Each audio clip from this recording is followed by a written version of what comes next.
Assalamualaikum warahmatullahi wabarakatuh. Ketemu lagi di podcastnya HMS BKI atau Koki di episode kisah harapanku. Oke guys, jadi untuk episode kali ini kita tuh bakal membahas dan ngobrol santai bareng narasumber kita ya pastinya. Nanti bakal nemenin aku membahas terkait dengan tema yang mungkin sangat menarik sekali, yaitu terkait dengan circle pertemanan. Jadi buat teman-teman pasti juga udah nggak asing lagi kan dengan kata-kata circle pertemanan.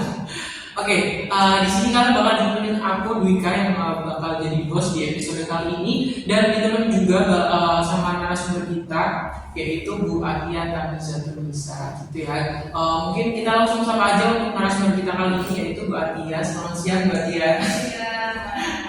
Gimana kabarnya Bu? Udah lama nggak jumpa ya? Iya, masih pas semester berapa ya? Iya, semester satu saya dari ngomong. Iya. Alhamdulillah baik ya. Mungkin Bu Atia mau menyapa dulu teman-teman yang ada di rumah juga belum banget nih. Halo, assalamualaikum teman-teman BKI, semoga sehat selalu. Amin. Oke, jadi Bu Atia kali ini kita tuh bakal ngobrol santai. Kita bakal membahas terkait dengan tema yang sangat udah familiar nih, yaitu terkait dengan circle pertemanan. Mungkin langsung saja aku bacain untuk ceritanya Bu ya, yang udah dikirimin kita. Untuk ceritanya, sebelumnya terima kasih telah membuat podcast ini. Saya mau cerita tentang pertemanan saya. Semoga teman-teman saya mendengarkan cerita ini. Jadi saat awal kuliah, saya sama sekali tidak punya teman apa-apa sendiri. Saya juga orangnya pendiam, jadi saya takut jika tidak punya teman. Hingga akhirnya saya menemukan teman yang bahkan bisa dibilang kami semua adalah keluarga. Karena kami semua sama-sama suka kebersamaan, kekeluargaan, bahkan sebagian dari kami bukan dari keluarga yang harmonis. Kita punya kisah sendiri-sendiri di keluarga kita. Dari sanalah kami merasa kalau kita ini keluarga. Kita kumpul bareng, membantu, satu bahagia, semua bahagia, saling mengingatkan untuk sholat juga, hingga sampai di titik di mana kita semua sadar ada yang seakan menjauh dari pertemanan. Dari kami dan kami sadari kalau kami mulai berubah. Kami jadi jarang main bareng, kumpul bareng, sering nyindir, bahkan malah ketika kita puasa itu canggung untuk saling menyapa. Kami takut kalau nanti di semester selanjutnya kami malah jadi asing. Karena jujur, saya dan yang lain pun takut kehilangan satu sama lain. Kami sudah benar-benar menemukan keluarga di dalam pertemanan ini.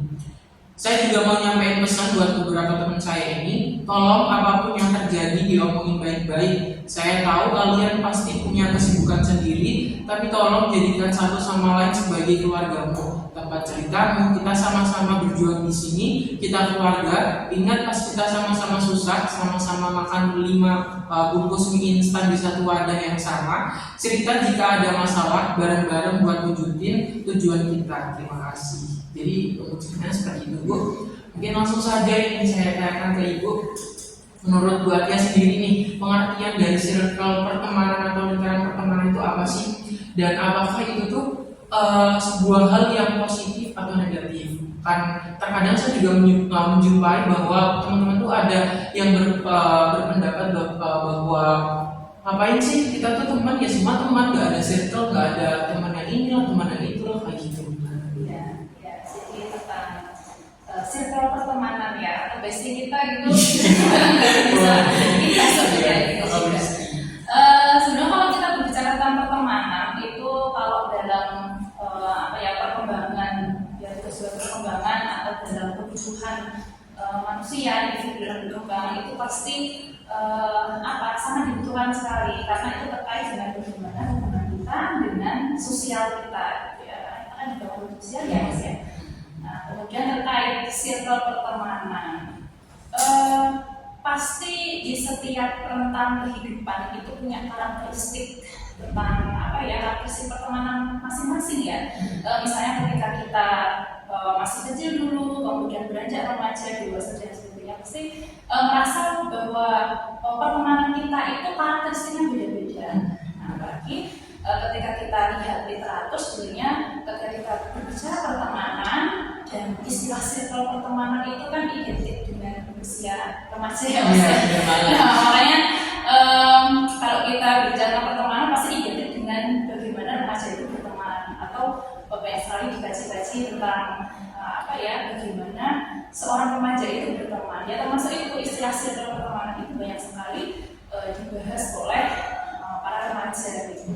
Bagi saya kebutuhan untuk berteman itu pasti ya, apalagi karena gini, pada dasarnya kita berteman itu karena adanya sebuah kesamaan. Benar, apa namanya istilahnya konformitas ya, konformitas salah satunya ya. Nah jadi makanya kita sebut circle itu dalam artian lingkaran ya beberapa orang yang sekiranya hampir sama dengan kita, ya karena kesamaan ya ngobrolinnya ya hal yang sama, kan gak enak ya kalau ngobrolin apa hal yang berbeda gitu. Jadi saya rasa ya circle pertemanan itu mengarah pada apa namanya situasi di mana kita punya teman, punya rekan yang memiliki beberapa kesamaan yang sama dengan kita, dan saya rasa itu pasti dibutuhkan lah kita sebagai makhluk sosial gitu ya, apalagi kalau kita dilihat dari perkembangan sebagai seorang remaja berarti seperti itu. Berarti circle itu sendiri berarti mereka yang satu kelompok mereka yang mana rasa kita tuh punya kesamaan loh, jadi mereka tuh udah nyaman bareng-bareng. Iya. Baik. Untuk pertanyaan kedua, Bu, terus saran Ibu memilih circle pertemanan yang baik itu seperti apa? Terkadang kan kita kalau misalkan baru datang di sebuah tempat, kita bilang maba lah. Waktu kita maba kan kita juga belum tahu bahwa si A tuh ternyata sifatnya kayak gini loh, gitu kan. Jadi menurut Ibu sendiri gimana cara kita biar bisa milih circle atau teman yang baik itu gimana? Iya, memilih circle atau teman yang baik. Ketika kita menjudge seseorang menjadi teman kita, itu sebenarnya ada proses yang Mas. Kalau tadi Mas Diki apa namanya? Oh, bukan ya Mas juga. Kalau tadi dikatakan pas maba mahasiswa baru gitu ya, namanya juga datang ke lingkungan baru, pasti kita nggak punya teman, nggak ada yang dikenal. Atau kalau misalnya dikenal ya 1-2 orang, tapi kemudian kan yang terkadang dari jurusan dan lain sebagainya gitu kan. Saya rasa itu sebagai sebuah proses ya, bagaimana kita menemukan seorang teman yang pas dengan kita. Mungkin Mas juga dulu waktu awal-awal kenal sama Mas maba dulu ya, kenal sama apa sih, ada kelompok maba, kelompok buat apa sih wujud apa ya, ada ya kayak gitu kan. Sebenarnya kan juga bisa dikatakan teman ya, tapi kemudian kan sekarang apakah kita dengan mereka? Enggak kan? Artinya apa sih yang berjalan waktu kita akan menemukan siapa saja teman-teman yang sekiranya cocok dengan kita. Nah dari situ kita bisa melihat kalau cocok dan enak diajak ngobrol, kan kita bisa menilai berarti dia baik buat kita. Berarti seleksi alam sendiri. Iya benar. Kemudian melihat bagaimana perilakunya. Kalau misalnya pertemanan malah membuat kita tidak nyaman, kan lama-lama kita juga agak menjauh ya. Iya, benar banget. Gitu. Oke. Untuk pertanyaan ketiga nih, terus kalau setelah kita tuh udah berada nih di circle yang toksik, terus kita tuh pengen keluar sebenarnya, ada tuh gak enak lagi bilang langsung jauh pun tanpa alasan juga gak enak. Jadi gimana? Menurut solusinya seperti apa? Ya, jadi melihat toxic relationship ya. Iya, benar banget. Dan mungkin ini juga udah nggak asing di rumah mungkin juga pernah kan? Iya, kita bisa melihat dari dua perspektif ya. Jadi kebanyakan kita melihat dari sisi korbannya, tapi sebenarnya pelaku dari toxic relationship saya rasa juga dia sebenarnya punya sebuah problematika tersendiri, Mas. Ya entah itu karena dulu pernah dihianati, pernah ada trauma-trauma tertentu, kemudian dia lebih karena sudah menemukan seorang individu yang membuat dia nyaman, akhirnya diikat dengan cara atau dengan perilaku yang malah merugikan si pihak yang satunya begitu. Tapi di sisi lain juga bagi si korban terkadang tidak bisa keluarnya dia dari circle-nya itu. Terkadang karena ini ada sebuah kebutuhan juga sih, kebutuhan akan ya barangkali dulu pernah susah menemukan teman, kemudian ini diakui, tapi kok diakuinya seperti ini gitu. Nah itu dia harus ada sebuah kesadaran ya, atau sebenarnya butuh pihak ketiga untuk mungkin menarik dia apa ya dari zona yang tidak baik untuk dia atau butuh kesadaran dari segi dianya sendiri. Jadi kita bisa melihat dari dua perspektif menurut saya, entah itu dari pelakunya maupun dari si korban begitu. Iya. Terus kalau misalkan kita jadi korbannya itu bagaimana? Selain kita ada orang ketiga buat yang menarik kita keluar, bagaimana? Apakah ada solusi lain? Bagi saya ya itu ya individunya sendiri. Kalau misalnya dia sadar bahwa memang itu merugikan, nah cuman ketidaksadaran itu kan karena ada sebuah kebutuhan itu tadi ya. Kalau ada sebuah kebutuhan kan apa ya, mau nggak mau yo tetap mengikuti ya karena ada kebutuhan. Nah tapi kalau misalnya sudah tidak nyaman, kalau perasaan memang tidak nyaman itu muncul, ya pasti akan menghindar dengan cara apapun ya. Kayak pas Dwika ada di mana misalnya ya panas gitu ya, kurang kan pasti juga otomatis keluar gitu ya, cari udara segar kali. Nah jadi itu suatu hal yang sifatnya alami menurut saya. Kalau tidak nyaman ya pasti akan. Entah bagaimana caranya. Iya benar sekali. Oke, baik. Makasih Ibu. Untuk pertanyaan selanjutnya, menurut Ibu tuh lebih baik teman sedikit tapi mereka tuh yang rela setia menemani proses kehidupan kita dari nol, atau mereka tuh yang banyak tapi tuh dia nggak setia kawan? Banyak yang nggak setia kawan. Kalau Mas Bunda yang mana nih? Karena kan misalkan katanya ya Bu ya, kamu di kampus tuh kan banyak relasi, karena kamu yang nantinya di saat kamu lulus itu kamu butuhkan ya relasi pas kamu kuliah itu gitu. Nah, ini berarti berbicara fungsi dari teman itu ya, karena kita kan istilah sahabat, teman, terus apa lagi ya misalnya, itu kan beda-beda ya apa namanya pemaknaannya. Kalau yang disebut sahabat itu ya sahabat karib gitu ya, apalagi kan berarti situasinya adalah hubungannya yang memang sudah akrab, intim, kemudian kesamaannya sudah banyak gitu ya, dan cenderung dalam durasi yang lama gitu kan. Nah tapi kalau misalnya tadi kebutuhan untuk menjalin relasi, misalnya berorganisasi, nanti biar kalau kerja chattingnya gampang gitu ya, dan kan kebutuhannya lain lagi. Karena kalau kita berbicara misal sahabat karib itu kan pasti ada sesi curhatnya gitu ya. Memang sekian kita. Nah kalau curhat kan kita juga tidak bisa sembarang orang juga kan, maksudnya naluri kita untuk menceritakan atau menaruh kepercayaan pada orang-orang yang yaitu dijadikan sahabat karib. Nah, sesuai dengan kenyamanan sendiri. Iya benar sekali. Jadi tergantung. Kalau misalnya sesuai kebutuhan gitu ya, kita memang harus berteman dengan siapapun gitu ya. Cuman untuk siapa yang dijadikan sahabat karib, nah itu biasanya kecenderungan ya 2 atau 3 orang gitu. Baik. Jadi kalau misalkan sahabat karib dengan circle pertemanan ini berarti beda ya Bu ya? Nah ini bisa jadi itu juga circle pertemanan. Nah jadi apa ya, batasannya di mana dulu? Kalau kita kembali sepemahaman saya ada yang namanya, jadi pertemanan di remaja itu kalau nggak salah ada 5 jenis kelompok gitu ya, kelompok remaja. Yang pertama sahabat karib, kemudian apa ya, pertemanan biasa, kemudian meningkat kemana-mana. Nah ini circle ini masuk yang sejauh ini apa ya, di mana yang seperti apa gitu ya. Artinya apakah sahabat karib ini apa bisa dikatakan circle juga, atau mungkin pertemanan yang lebih luas itu juga circle. Ya intinya circle itu saya rasa ya itu tadi konformitasnya itu ya, kesamaan itu. Oke, makasih. Kemudian untuk pertanyaan kelima, menurut Ibu sendiri tadi kan katanya kan penting kan, karena memang kita makhluk sosial, jadi circle itu juga butuh, lingkaran pertemanan juga butuh kan. Nah, terus pendapat Ibu tentang orang-orang yang mereka tuh cenderung introvert, apa-apa memang dia tuh udah nyaman sendiri, apa-apa sendiri, makan dia sendiri, jajan juga sendiri, semuanya dilakukan sendiri, kayak gitu. Gimana Ibu? Ya tidak ada salahnya ya jadi introvert gitu.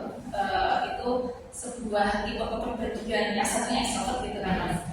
Ya saya rasa mereka juga pasti punya teman walaupun tidak sebanyak orang-orang yang mungkin extrovert. Orang extrovert walaupun dia terlihat tapi pasti dia juga punya satu atau dua teman sahabat karib begitu. Jadi pada dasarnya konsepnya sama, bahwa berteman dengan teman yang akrab karib gitu ya, itu pasti dimiliki lah oleh kita gitu. Iya, itu dengan beragam kepribadian gitu ya yang ada di luar sana gitu. Oke, mungkin untuk pertanyaan terakhir nih ya Bu ya, dari kisah ini tadi ya, setelah aku baca tuh aku teringat dengan kata-kata ini loh Bu, yang people come and go gitu. Jadi tuh memang setiap orang tuh pasti dia tuh datang di kehidupan kita dan nantinya dia juga bakal pergi. Nah menurut Ibu itu tuh emang kata-kata yang relate, yang nyata, yang fakta atau sebuah mitos? Fakta ya, ya itu sebuah fakta. Atau Mas pernah mendengar bahwa semakin kita dewasa, semakin sempit pertemanan kita, gitu ya, barangkali itu hampir mirip. Jadi sebenarnya itu terjadi karena ya itu tadi ya, sebuah kebutuhan. Barangkali ketika kita remaja, karena kita masih dalam lingkungan pertemanan yang sangat erat, maka banyak sekali itu temennya. Tapi nanti kalau misalnya udah menikah kan beda ini lagi ya, beda orientasi lagi begitu ya. Jadi tergantung bagaimana situasinya. Barangkali ketika saat ini kita butuh teman itu untuk sebuah proyek tertentu, nah itu kan datang tuh ya karena apa, disatukan dalam sebuah tujuan yang sama gitu ya. Tapi nanti kalau proyeknya udah selesai kan ganti lagi gitu ya. Ya kembali lagi ya bahwa kita terkadang juga menjadi relasi itu karena sebuah kebutuhan tertentu gitu. Entah itu kebutuhan ya tadi ada proyek, barangkali juga butuh pinjam duit ya sih. Juga kalau pas ditagih udah hilang. Diklik banget ya ini. Ya itu tadi. Bagaimana kita punya tujuan ketika kita menjalin hubungan dengan orang lain gitu. Come and go, itu suatu hal yang wajar gitu ya. Ya, memang benar dan fakta. Iya terjadi. Pernah ngalamin mungkin? Sering Bu. Oke, mungkin itu ya guys ya untuk bincang-bincang santai kita bersama dengan narasumber kita ini dengan Bu Ardia. Terima kasih ya Bu ya. Meluangkan waktu untuk mampir di podcast kita. Jangan kapok ya Bu. Apa Mas kamu Sama saya. Oke gitu ya guys ya. Terima kasih buat teman-teman yang udah nyimak podcast kita sampai akhir ini. Mungkin sebelum aku tutup Bu Ardia mau memberikan closing statement juga boleh? Closing statement ya. Ini closingnya terkait tema ini juga ya. Ya, kita tidak boleh membatasi dengan siapa kita berteman, tapi kita wajib mengevaluasi siapa teman kita. Gitu saja. Siap. Jadi kalau kita pilih juga teman yang memang bisa ngasih energi positif. Iya. Katanya kan ini teman kita kan juga bisa ngasih energi ke kita. Kalau energi negatif yang ngapain kita serahkan, kemudian juga berpengaruh pada perilaku kita. Kalau teman kita misalnya dia cenderung nakal, kadang kita juga kebawa nakal. Iya nggak sih? Dan salahnya kita malah jadi ikutan nakal. Iya, keluar dari malah itu masuk. Sebenarnya harus ada ya. Oke, terima kasih ya Bu ya. Mungkin aku juga mau ngasih closing statement buat teman-teman ya terkait dengan people come and go tadi Bu. Bila teman-teman terkait dengan people come and go itu memang benar ya guys ya. Jadi buat teman-teman kalau misalkan kalian tuh merasa bahwa dia itu emang berharga dan dia itu penting banget di kehidupan kalian, ketika dia itu udah pergi kalian jangan bersedih karena memang semua orang yang datang di kehidupan kita itu dengan perannya mereka masing-masing. Mereka yang jahat memberi energi buruk atau energi negatif di kehidupan kita itu memberi pelajaran bahwa kita nanti ke depannya di kehidupan itu untuk nggak melakukan kesalahan yang sama yang kita lakukan di masa lalu gitu. Jadi terus untuk orang-orang yang berperan positif di kehidupan kalian, mereka tuh datang di kehidupan kalian buat ngasih energi positif. Jadi wajib untuk disyukuri gitu. Jadi memang mereka itu people come and go dan mereka datang dengan peran mereka masing-masing gitu ya guys ya. Oke, jadi buat teman-teman nanti kalau kalian itu juga punya cerita tentang pertemanan, keluarga, tentang persahabatan kayak yang tadi yang udah aku baca ceritanya, kalian boleh banget komen, kalian boleh banget cerita-cerita aja di linknya kisah harapanku yang nanti bakal di-share oleh teman-teman HMPS gitu ya guys ya. Dan jangan lupa juga mampir di LCS-nya HMPS BKI juga ya. Jadi buat teman-teman yang nyari solusi terkait dengan masalah kalian boleh banget ngisi cerita kalian ceritain, kalian curhat aja di linknya LCS HMPS BKI gitu. Nanti kalian bakal ditemuin sama peer counselor yang bakal membantu kalian untuk menyelesaikan masalah kalian gitu guys. Oke, terima kasih. Kalau misalkan saya ada salah, saya mohon maaf yang sebesar-besarnya. Sampai ketemu lagi di podcast selanjutnya. Wassalamualaikum warahmatullahi wabarakatuh.